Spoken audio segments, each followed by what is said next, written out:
We're also live on YouTube now. So all the participants who get onto YouTube, we are live on YouTube.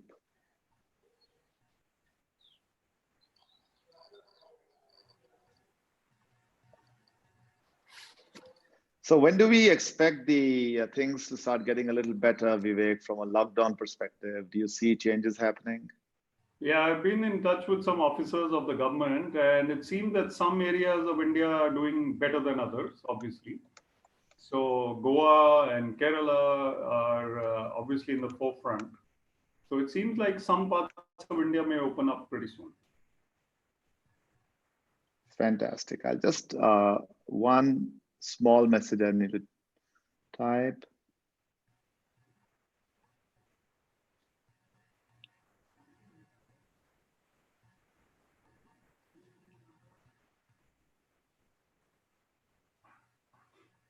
Okay, lovely. I think we have Bhuvana over here from Noida International Public School. So good morning. I would say teachers and others from the Noida International Public School. Thank you very much. It's 9:30. I guess we'll wait for another half a minute. I think that's the Indian stretchable time we have nowadays, half a minute from the earlier couple of minutes we used to have. So we'll wait for half a minute and we then start with Vivek. Like I said, I'm going to be your co-host and I'll quickly introduce Vivek in a minute or 30 seconds, I said. Okay, let's go live, Vivek. Good morning, everyone. My name is Atul Khosla. I am the founder and Pro-Vice Chancellor of Shoolini University in Kasoli Hills, Solan, Himachal Pradesh. Shoolini, as you might know, is one of India's leading research-centric, innovation-centric universities. Quickly, my background. I am a BTech from IIT Kanpur, an MBA from a school called Jamnalal Bajaj in Bombay.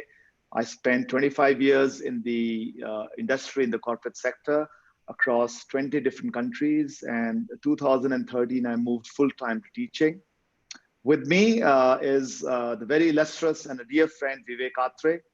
Vivek, as you already know, is an ex-IAS officer.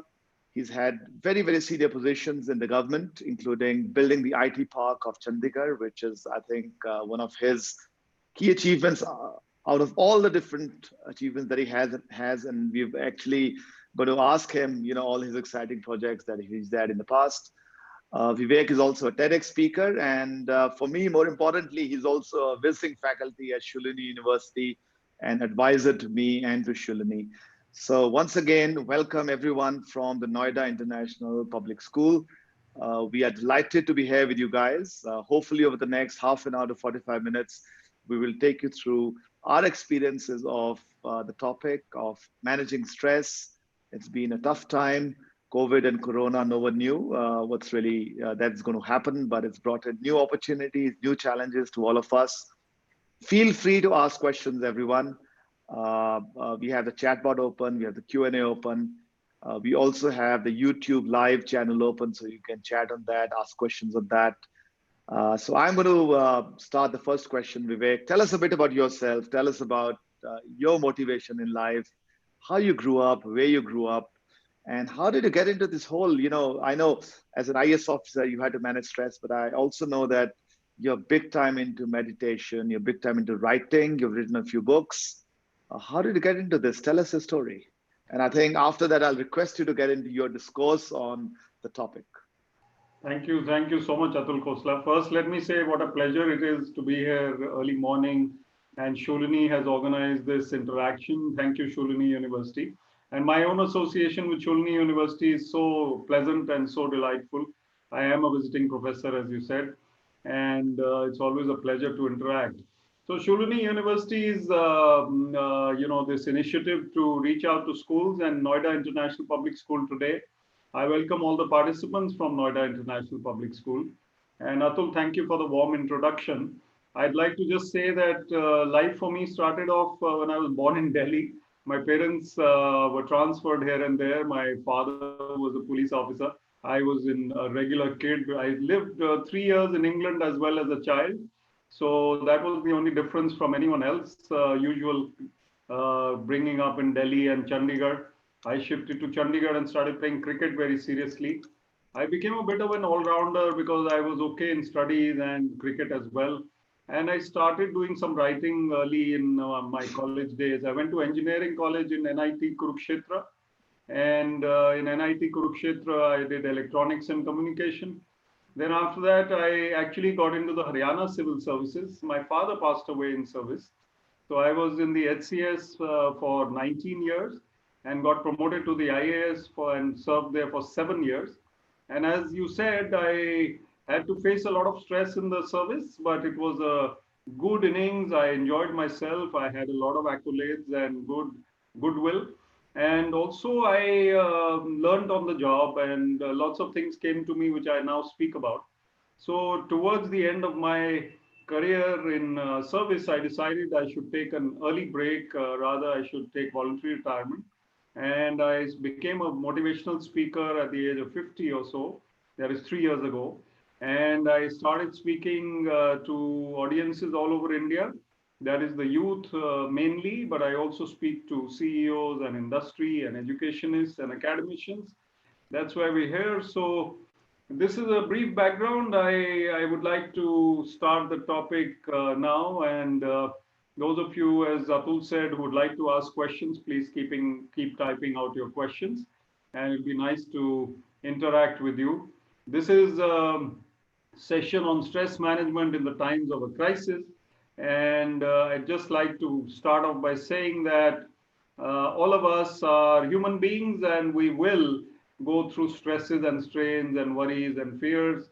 It is not possible to be completely gung-ho and positive at all times. But some people are more positive than others. Some people are more boisterous and enthusiastic, and others are at times dull and often given to cynicism and criticism. So we need to choose which one we want to be. Of course, it is possible for us to spend most of our days being positive, and at times we feel low, it's okay, especially nowadays when there's a big worry in the country, in the world. But there are people who are really looking forward to what is to come and making the best of this time. So let's talk about where this action is taking place. All of you know that the big C is enveloping the world, and this big C, I don't need to name it. It is a virus which is creating havoc in countries, but we know that. So when we focus on negative news, when we keep focusing on what is going wrong in the country, and we keep sharing stories about negative news, and we keep spreading maybe worry and fear, then we are contributing negatively to the country and to the society.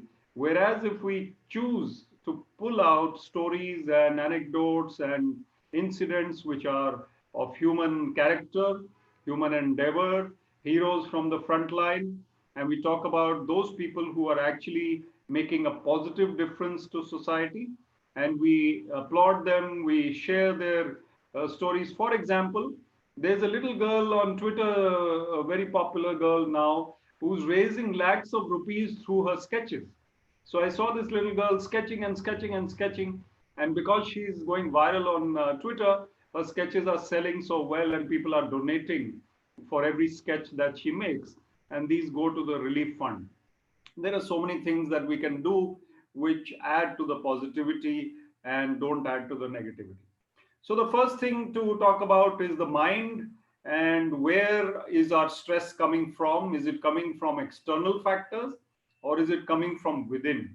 Now, you are all teachers, and many of you are very experienced. You started out your careers like me, like Atul.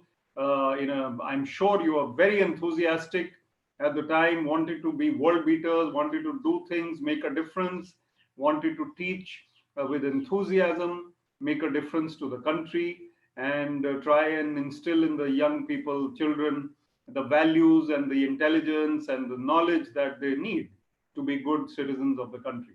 But somewhere down the line, what happens is that our morale, our motivation, our enthusiasm, our inspiration, it somewhere takes a beating. And somewhere life knocks us down after 10 years, 12 years, 15 years, or 20 years. We don't have the same enthusiasm as we had earlier. We become a little cynical. So if we talk about the big C, which is enveloping the world, that is one C. But I'm going to tell you that cynicism, that is being negative all the time, is also a worry in the world.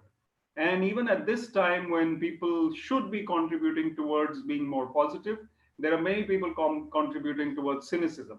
So if we're watching too much of TV news, for example, debates on TV and analysis and criticism, then we are also going to be feeling the same way. So it is better to watch something like National Geographic, watch old sports matches, watch beautiful films, and read something.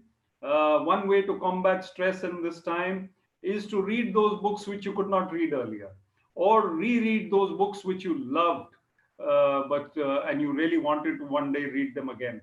There are so many things that books tell us, and as teachers, we often stop reading.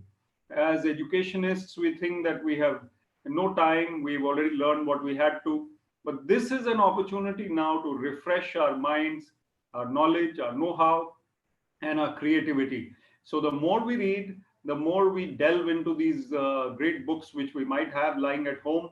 For example, I've got over here, I've got something called Strange Stories, Amazing Facts by Reader's Digest. I never had the chance to look at it, but now I've suddenly started picking into it, going into it, and there are so many beautiful things in that. And my favorite book is also lying here, and this is the autobiography of a yogi, and this is the book which is also founded by, authored by Paramhansa Yogananda, and Yogananda ji is also the inspiration for the Library and Resource Center at Shoolini University. So we basically have to keep reading great books. In fact, Paramahansa Yogananda gives us a great quote, which is, be calmly active and actively calm. Be calmly active and actively calm. Now let's talk about this quote. We are talking about stress management. And in stress management, as I said, stress comes from the mind.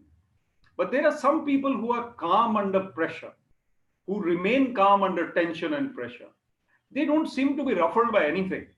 So don't we admire such people who remain unruffled, who remain calm and cool even under a crisis? Whereas we, perhaps, let's talk about, let's say me, if I get irritated and restless and panicky at the smallest thing, somewhere I'm losing the battle. So the smallest thing might be, okay, my daughter is 5 minutes late now, or maybe 10 minutes late, and I'm worrying. Okay, I'm worrying, but if it's leading to panic and she shows up, let's say 20 minutes late, she arrives, and I'm losing my temper at her, then she is not very cool, I'm not very cool, the atmosphere becomes tense. Nowadays, of course, in the lockdown, nobody can go and come. Nobody's late for anything unless they're taking time in the bathroom or they're taking time waking up. But in normal life, we get stressed out by little things like this. Often the worries are not really worth pondering over. So be calmly active and actively calm. Thank you. I see Mr. Dayaram Yadav is writing down these quotes for all panelists, and that is good for your retention. So calmly active means that I am active. Supposing I'm in the kitchen, supposing I'm in my workplace, I'm on my computer, supposing I'm in a hurry to submit some assignment or report or some evaluation. I'm tense because my deadline is approaching, but my mind will work better if the mind is calm. So the quality of my work depends on how unruffled my mind is. Let's take the example of a pond. You've seen a pond of water, a water body. If the water body is still, then the reflection of the moon is clearly visible in the water. But if we throw a pebble into the water and there are ripples, there is movement in the water, then the image of the moon is distorted. It's simple as that. So if the image of the moon is distorted, we can't see it clearly. Our mind is similar. It's like that water body. So if my mind is not still, it is restless because of certain things, I will not be able to see the picture before me clearly. I will not be able to take the right decision. The picture of life gets blurred when my mind is restless or rash. So, what do I need to do? I need to really, really focus on stilling these little ripples in my mind. I may be restless at the background, I may be restless in the foreground of my mind, and that leads to a lot of tension and wrong decisions. We have often said something which we regret. I didn't want to say something to my colleague, but because I was in a huff, because my temper was going up, because I was restless, I said something, I regret it later. That colleague is also feeling bad about what I said. I am feeling guilty about what I said, or maybe I'm not feeling guilty. There are people whose language becomes bad to worse, but they don't even feel guilty about it because they were in a high blood pressure situation. They could not keep calm and they said something which they should not have. So, this is something which we need to really work on. I've got a question about female teachers. We'll take it a little later. What we're going to do is also to focus on how we can remain calmly active, how we can retain that stillness and balance of the mind. So, one trick rather, which I would give you is that you can do this offline. Offline means when you are in a tense situation, it is very difficult to tell yourself, okay, calm down, calm down, calm down. You can try that, but it is better to practice when you're not in the middle, which means that you are in net practice. You are in practice at a time when you are not angry, not in a restless situation. You are doing something very nice, which you love doing. At that time, you deliberately tell yourself, this is how I want to be even during that crisis. And when you prepare yourself mentally like that, then when you go into that crisis situation, and mini crises come every day. So you're in the school, you have to meet children, you have to maybe meet parents, maybe the principal will call you, something is happening in a hurry, or maybe your home front is something is, an emergency is there, your children have something to do, your husband has asked you to do something, or you have asked your husband to do something and he's not doing it. So there are so many things which can go wrong in a day. And these things would probably lead to a situation where you are restless. So when you practice calmness offline, that is when you are not in the middle of that situation, you will tell yourself that next time I will not lose my cool, I will remain relatively balanced. It is very difficult for human beings to be totally calm, but at times we can be calmer than we are. So notice yourself, analyze your mind, introspect at the end of the day or on a Sunday, or these days, every day is a Sunday, as we know, we are in lockdown. So analyze and introspect. What are the weaknesses which are impeding you? And be very harsh on yourself, harsh on your own self. Criticize yourself and tell yourself that this is something which you should not do. Next time, don't say such a thing to such and such person, because you actually normally say these things to people who matter. So what happens at the end of a busy day? We have been very nice to our bosses, we've been very okay with our colleagues, and we go home and we start shouting at the children, or we start shouting at spouses. So what happens is that these are the people who love us, these are the people whom we love. But where do we take out our restlessness and irritability and anger and negativity? We take it out at the family. So it is a situation which we need to analyze and introspect. Okay, what are the ways to deal with stress apart from this? We know that stress leads to bodily and mental problems.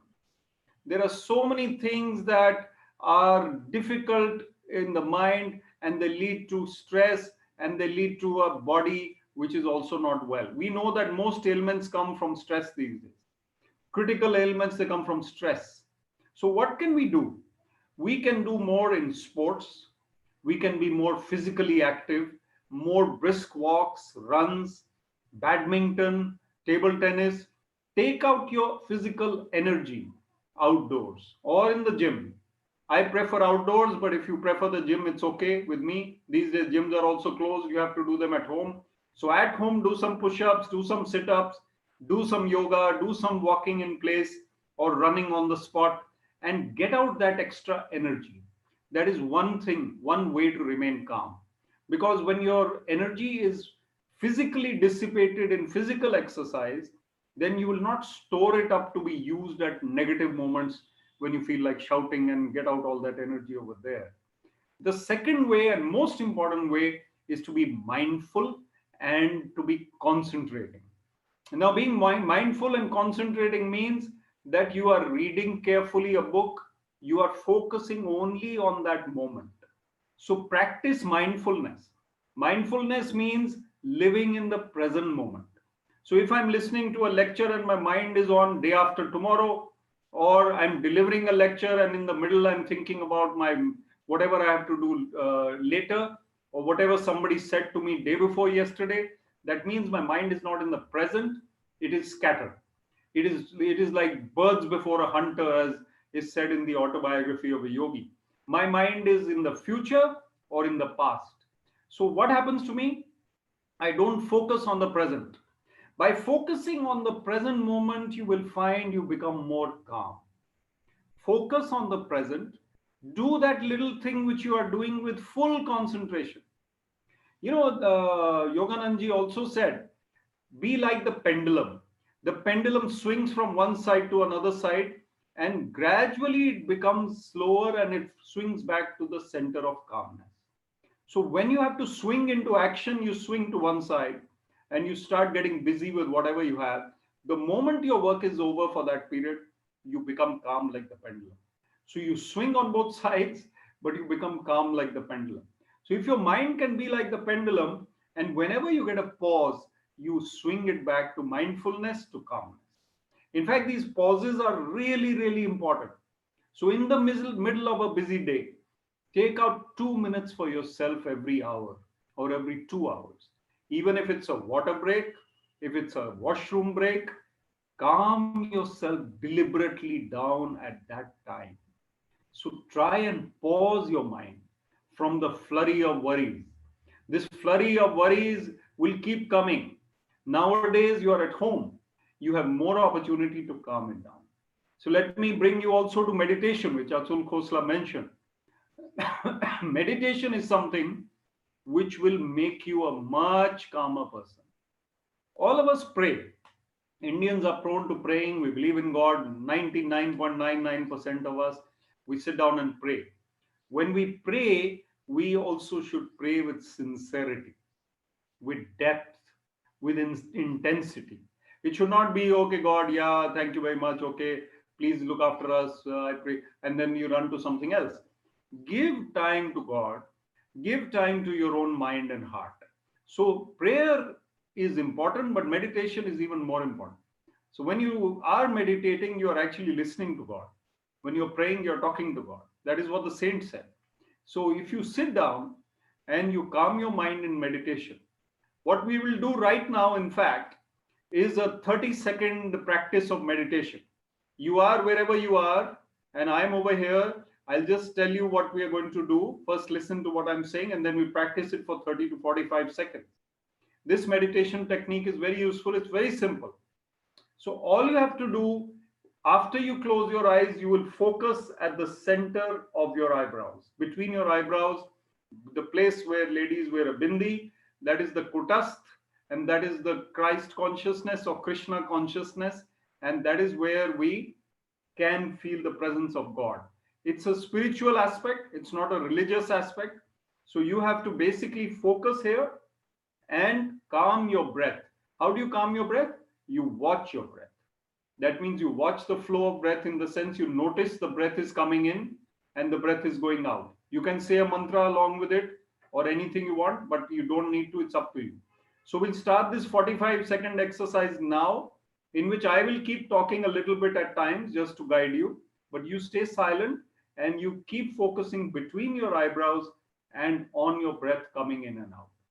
We start this practice now. Just sit straight, close your eyes, and start for 45 seconds.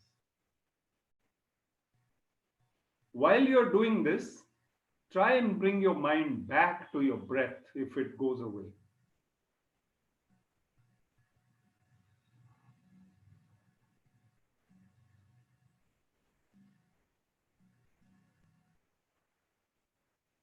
Don't control your breath. Let it flow on its own.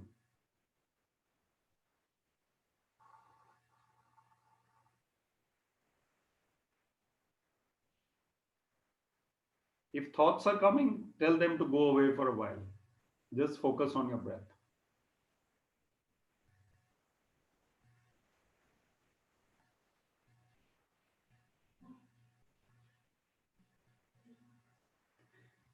Thank you. That was, I think, a very short period of meditation. But if you can do this for 10 minutes a day, if you can do it even for 5 minutes or 2 minutes a time, you will benefit. Two things happen in this meditation. The first thing that happens is that your breath rate of breathing becomes calmer and slower. That rate of breathing will take you to calmness because your mind will not wander that much and your breath will become slower. So the mind becomes calmer, the breath becomes calmer. It is a natural phenomenon. You only have to focus on your breath. And again, I'll repeat, don't control your breath, just let it flow normally. So this kind of technique is a breathing technique. It is a concentration technique, but it is also meditation.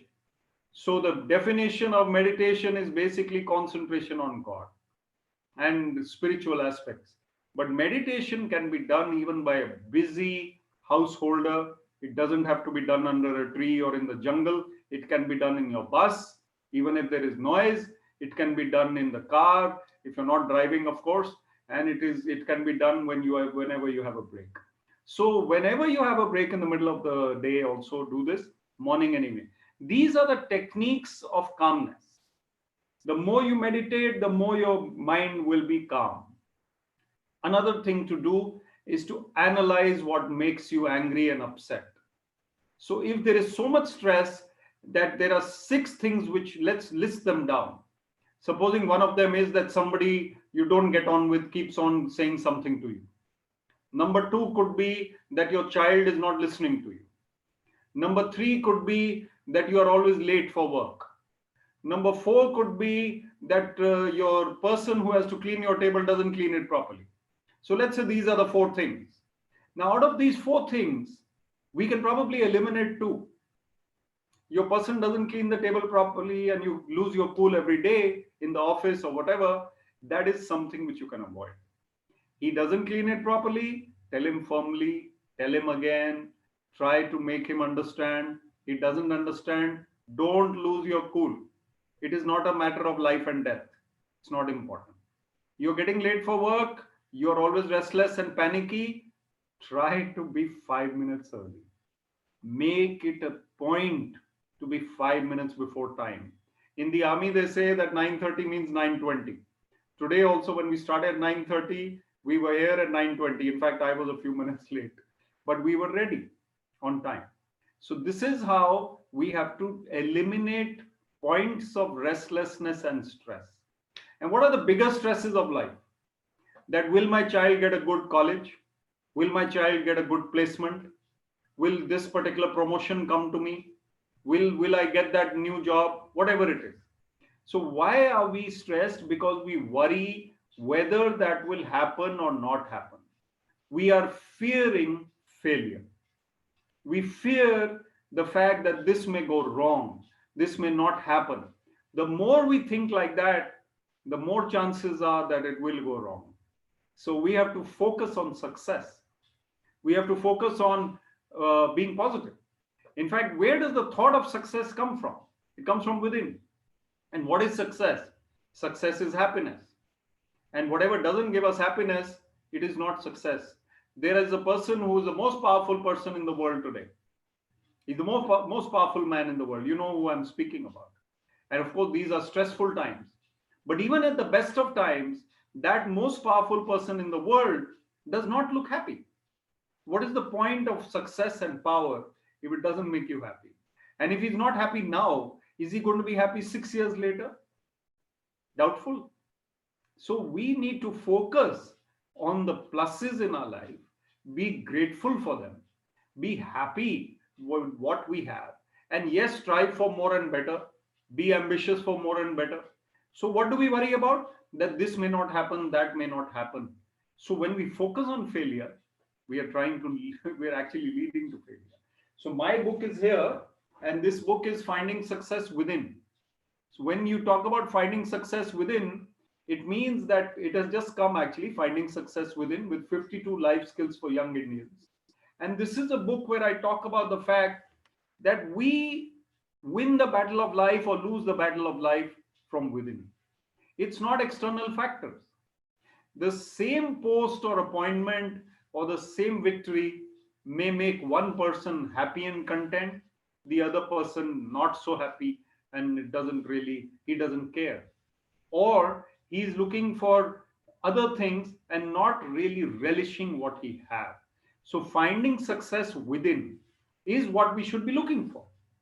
And we may be successful in life in worldly terms, but we may not be successful from within.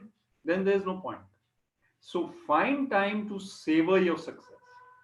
Find time to enjoy that success. Find time to enjoy what you have, and be mindful of the fact that this period of time, where we are under lockdown, will not keep coming. And if this lockdown is not going to help you to improve yourself, then you won't find time later. So try and improve. We are all imperfect. I spoke at my book launch about imperfection. There is a perfect world somewhere else.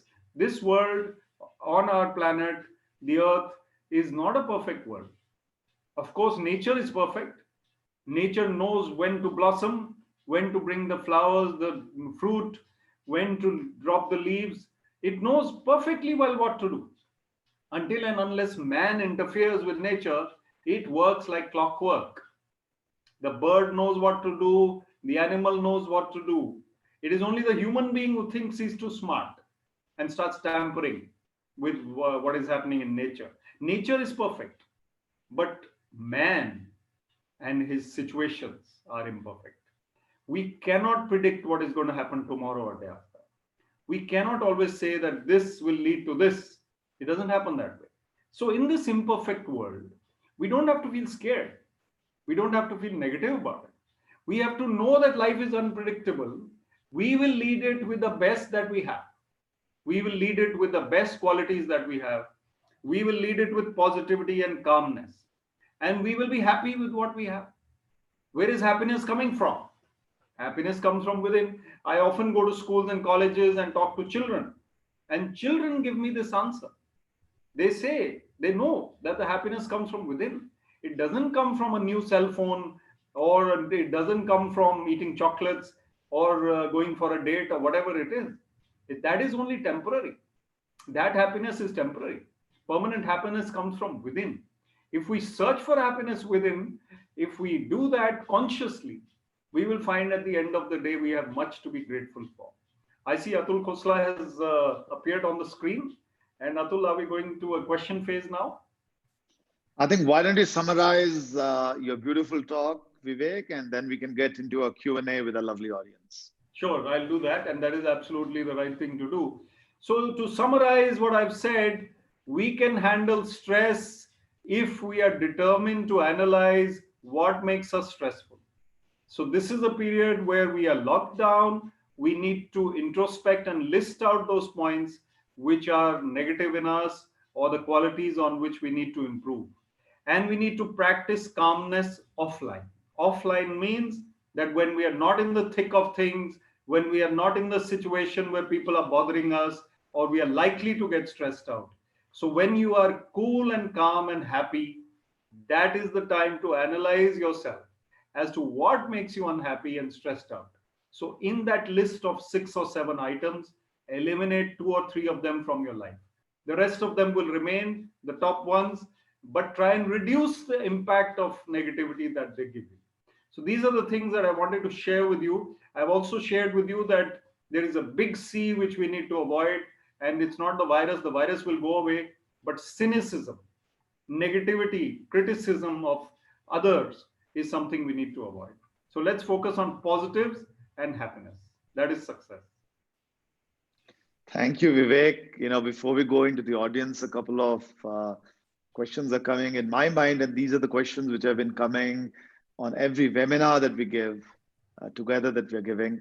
So once again, I think for the audience who came late, my name is Atul Khosla, and I'm the Pro Vice Chancellor of Shoolini University in Kasoli Hills. We are a deep research and innovation-led university over here to make great speakers and gurus like Vivek in front of you.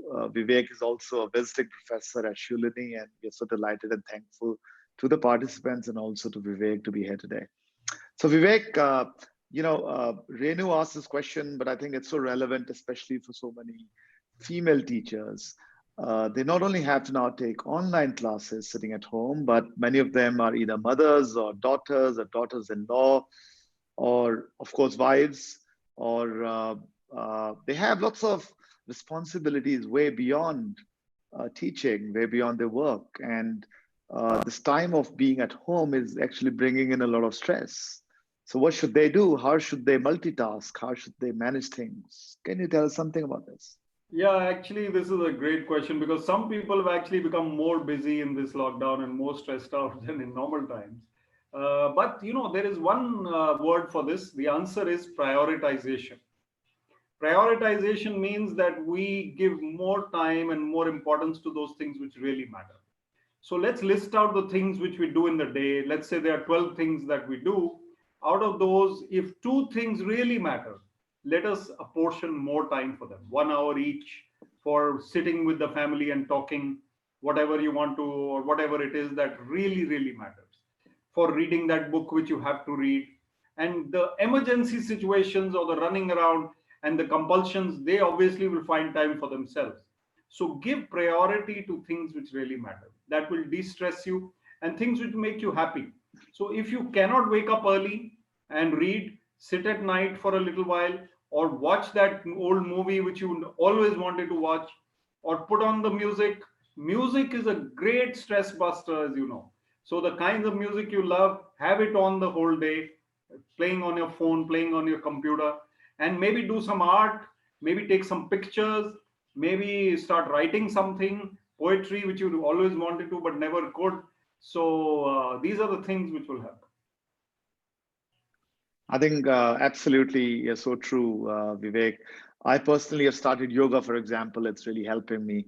I'm also reading some old books which were gathering dust on my bookshelf, and it's been just an amazing last few weeks. Of course, speaking to wonderful audiences like yours. Bhuvana is asking, she's saying, it's not just about teachers, but it's also about students. And the lockdown might actually be longer than what we anticipate. How do we manage the mental health? Of course, there is an academic side to it, but students can get very nervous. So how do we, as teachers, manage the mental health of our students? So would love to hear your answer, then I'd love to give my thoughts after this. Yes, Atul. Actually, there are 2 reasons why children get stressed out. And one of the reasons, unfortunately, are parents. And we as teachers are not as impactful on our children's minds as parents are. So if parents keep stressing out and keep criticizing children or comparing them with others, we need to reach out to parents through notes, through videos, through whatever messages we can, and tell these parents that, parents, please understand that the children are already stressed out. They have peer pressure, they have competition pressure. If you're adding to that pressure, it's better to keep quiet. If you are removing that pressure or reducing that pressure, then you speak to them. So parents are the one reason. The second is that the students are uncertain about their future. They think we may not get admission in this particular place, we may not get that particular career which we want. So we have to counsel students when we teach them or talk to them that, students, life is the bigger picture. If you don't get admission in this particular college, life is not going to end. If you don't get 95% marks, it's not the end of the world. So I have a quote, very humbly, I must tell that quote to you. Life is not about marks, life is about making a mark. So tell them that life is a big journey to make a mark. Don't focus on only what you have to do right now. And if you do your best, whatever you get, accept that. Yes, Atul, please add what you... I think a wonderful answer. One of the things which I'm doing with our university students, Vivek, is first of all, yes, teaching is very important, learning is important, academics is important, but we're also encouraging students to go beyond the textbook. We're encouraging them, first of all, to start exploring the power of the web. There is so we're giving, as teachers, we're giving projects to them which are typically beyond the textbook. So that's one way for them to explore. A small example would be even a high school student, I would say, a 10th student or an 11th student of science, or why science.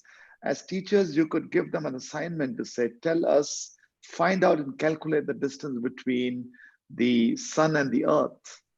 Come back with a calculation. They can actually go on the web, they can do that analysis, and come back with an answer. And it's extremely satisfying when you do that. There's an extreme amount of learning that happens.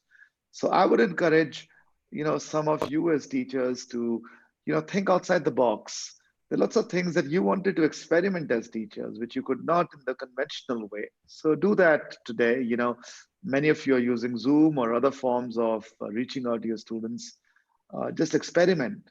And I think the last thing we're doing is we are basically telling our students, yes, examinations are important, but we're there to help you. And just do not worry right now about, if you're not doing that well academically, we are there to support you, help you, we'll give you many more options to succeed. So giving them that comfort also, I think, is very, very important as far as students are concerned.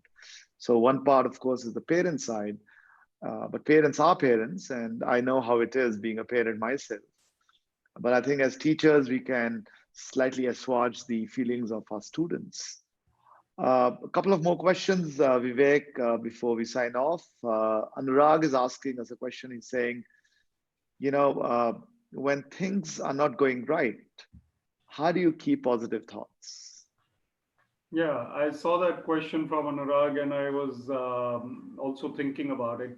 You see, it is unfortunate that many a time we are facing problems which are insurmountable, seemingly, which are seemingly very, very difficult. And things are not going right at many times in our life. These speed breakers keep coming, these bumps keep coming.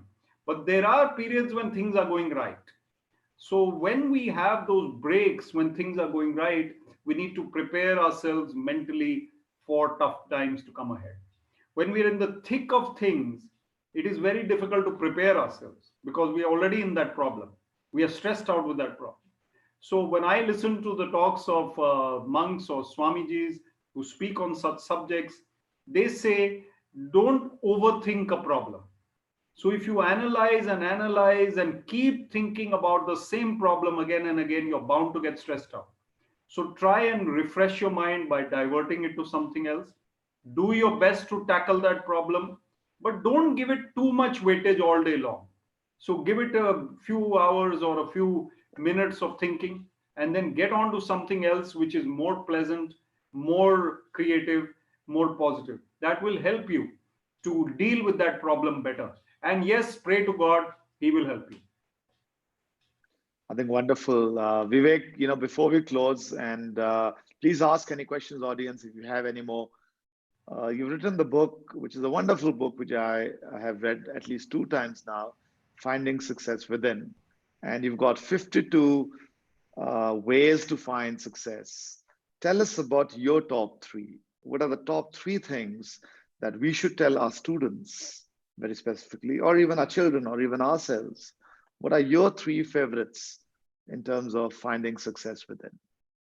Yeah, thank you, Atul, for pointing that out. In fact, my book is available on Kindle right now. It's not available through Amazon delivery because, deliveries are not happening, but it will be available soon. It's just been launched before the lockdown. And there are 52 life skills, of which the top 3, which I mentioned in an earlier session also, I'd like to repeat them. These are creativity, calmness, and communication. So these 3 skills, if children have, if students have, if young people have, they'll be very successful. So working on your creativity, if young people, especially even older people, they work on their creativity, life becomes more fulfilling. There may be something which you had inside you, which you couldn't take out, or which you couldn't exploit, which you could not even explore. So if you were a singer and you stopped singing, go back to singing. It really comes as a stress buster.